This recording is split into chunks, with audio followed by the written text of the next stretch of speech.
गाय का भी बेच के करोड़ों अरबों रुपए कमा रहे हैं और ये हिंदुओं को भड़का रहे हैं गाय के नाम पे। ये रामकोरे मोटू पतलू है और देश का लूटना चाहते हैं। इन मोटू पतलू को जवाब देगी अब की बार से भारत की जनता। वो 15 लाख आया क्या? झूठ बोलता है नरेंद्र मोदी, और वो बोलता है मोदी की गारंटी है। मैं तो ये कहता हूँ उसकी जुमलोबाजी की गारंटी है। 400 पार का क्या नारा दे रहे, मैं कहता हूँ कि 200 पार भी नहीं है इनका। हाँ, बिल्कुल नहीं होगा। और मोदी सिर्फ जुमलेबाजी के अलावा उसके पास कुछ भी नहीं है। 2 बार काट की आंधी चढ़ चुकी है, तीसरी बार नहीं चढ़ेगी। किंगजोम है वो तो, ये तानाशाही है वो तो।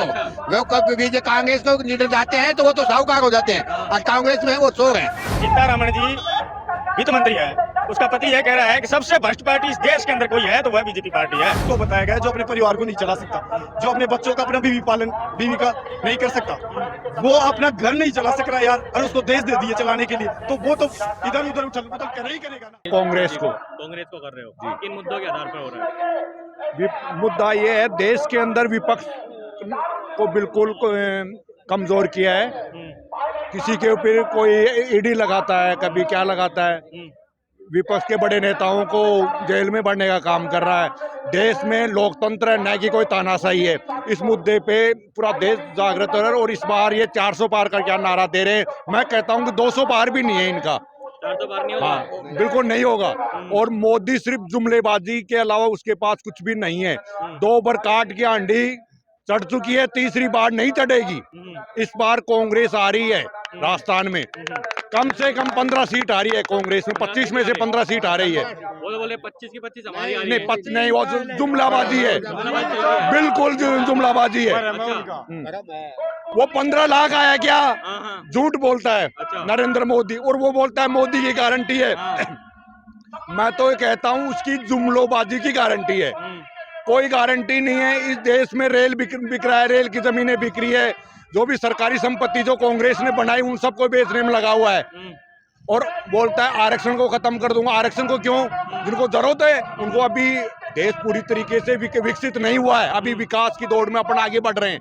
तो जो समाज में, जो देश में विकास की दौड़ में पीछे रह गए, उन लोगों को आरक्षण चाहिए, उनको जरूरत है। तो अभी वो ऐसी बातें नहीं कर। हम मोदी को तो क्या है, वो तो झोला उठा के चल दूंगा ये नारा देता रहता है, उससे कुछ भी नहीं होने जाना। बिल्कुल वो झोला उठा के अब की बार उसको हिमालय भेज देंगे। बिल्कुल। हाँ, आप बोलिए। क्या बोल रहे हैं जी? किंगजोम है वो तो, ये तानाशाही है। तानाशाही है वो तो। वो कभी भी कांग्रेस को लीडर जाते हैं तो वो तो साहूकार हो जाते हैं, और कांग्रेस में वो चोर है।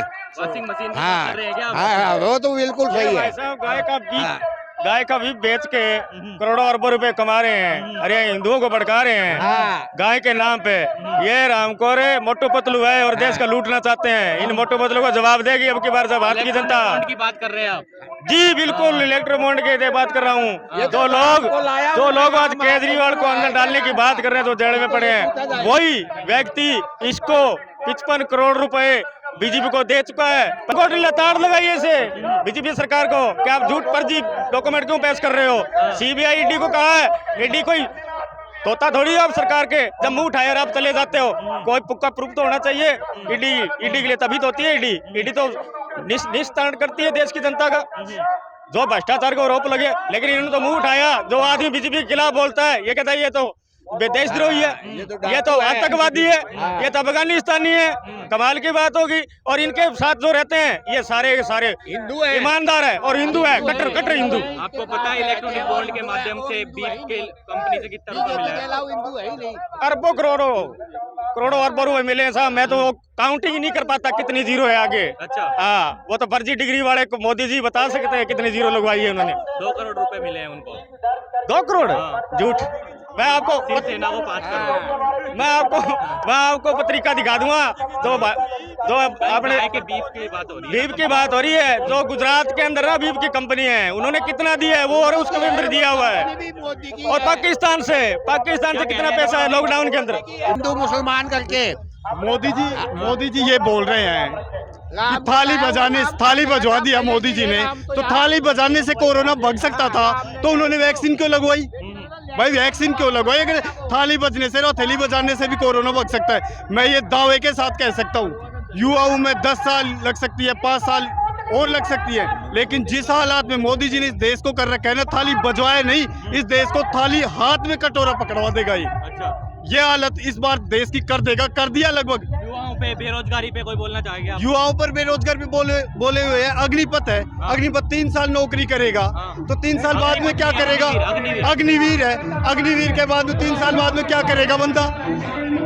ये बताओ, क्या करने के लायक रहेगा? किसी लायक नहीं बचेगा वो। ये बता रहे हैं कि मोदी जी यहाँ पे आए थे, यहीं पे आए थे ना।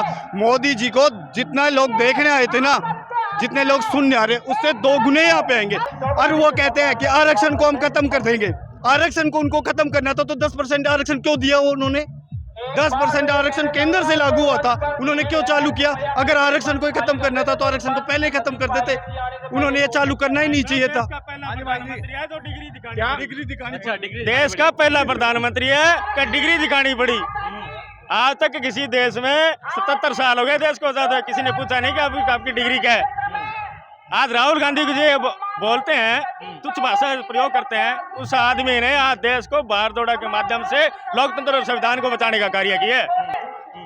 पब्लिक ये सोच रही है कि इन चोरों को बीजेपी शामिल कर लिया और ये इनको क्लीन चिट दे दिया, तो ये इनके दोगलापति कौन सी बात करना चाहते हैं? एक तरफ से चोरों को जिनके ऊपर भ्रष्टाचार के आरोप हैं, उन लोगों को वो बीजेपी में ले रहे हैं, और फिर बात करते हैं विकास की। सीधी सी साधारण बात भी पब्लिक के सब समझ में आ रही है, कुछ भी नहीं रहा। मोदी का जो जुमला ही रह गया और कुछ भी नहीं है। मोदी जी का तो ओनली ये है कि सरकारी तंत्र को इकट्ठा करो और ये कह दो पब्लिक आ गई, पब्लिक आ गई। रामदेव पंत दिल्ली वाला सलवार पहन के भागा था, और इसको घगरा पहन के भागना पड़ेगा इस देश से। मैं ये कह रहा हूँ, पीएम मोदी के लिए कह रहा हूँ मैं, ये हकीकत है। भाई साहब, सीतारमण जी वित्त मंत्री है, उसका पति यह कह रहा है कि सबसे भ्रष्ट पार्टी इस देश के अंदर कोई है तो वह बीजेपी पार्टी है। सबसे बड़ा घोटाला, सबसे बड़ा घोटाला भ्रष्ट पार्टी कह रहा हूँ, उन्होंने खुल के बोला है। और बल्कि उनकी पत्नी है, वो वित्त मंत्री है बीजेपी के अंदर सरकार में। तो आप अंदाजा लगा सकते हो कि बीजेपी के तो दिन गए, लग चुके हैं पहाड़ों में। जारी है मोदी सरकार, बिल्कुल सौपड़ा साफ है, जब बिल्कुल साफ है। आप देख सकते हो, वो कह रहे हैं कि भाई कांग्रेस के कम से कम 400 बड़े नेता हैं, 400 बड़े नेता हैं। जैसे सिंधिया जी हैं, ये गए, तो बीजेपी को चला कौन रहा है? पहले बात तो बीजेपी को जो नेता चला रहे हैं ना, वो कांग्रेस में से निकल कर जा करके जो वॉशिंग मशीन में से फिल्टर होके गए हैं ना, वो ही चला रहे हैं। 28% नेता कांग्रेस के खड़े हैं, फिर वो सही कैसे हो गए? वो देश को कैसे चला सकेंगे? वो तो मोहम्मद गौरी की औलाद है, वो तो उसकी औलाद है। जो कांग्रेस में रहता है उसको मुसलमान की औलाद, मोहम्मद गौरी की औलाद बताते हैं। तो भाई ये औलाद तो पैदा हो गई, अब बड़ा होने के बाद में थोड़ी इसका जाति पात बदलेगा। मैं गुजर हूँ, तो मैं बड़ा होने के बाद में इसके पास चला जाऊँ तो मैं यादव या और कुछ थोड़ी ना हो सकता हूँ। मैं तो जो हूँ।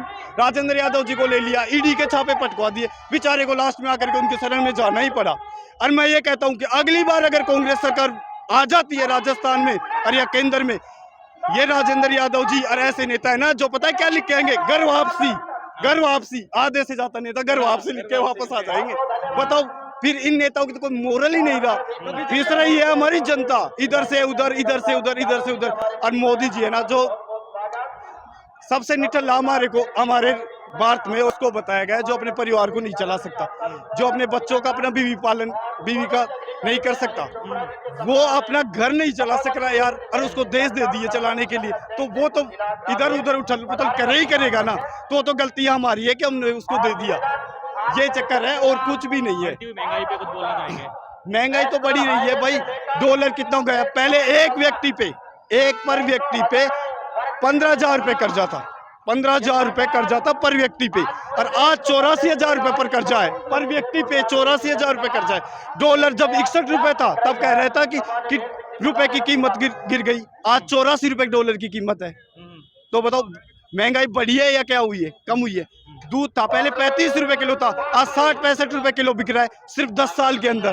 तो महंगाई तो बढ़ी है ना। और मजदूर की रेट आज भी वही 400-500 रुपये है, वो रेट बढ़ी नहीं रही। और ये कह रहे हैं किसानों की बात करते हैं, हम उसकी बात करते हैं। किसानों की बात करते हो तो भाई रोडों पे तुमने कील क्यों लगवाई? वो किसान ही तो आ रहे थे, कोई पाकिस्तान से थोड़ी ना यहाँ पे तुम्हारे ऊपर युद्ध करने के लिए आ रहे थे।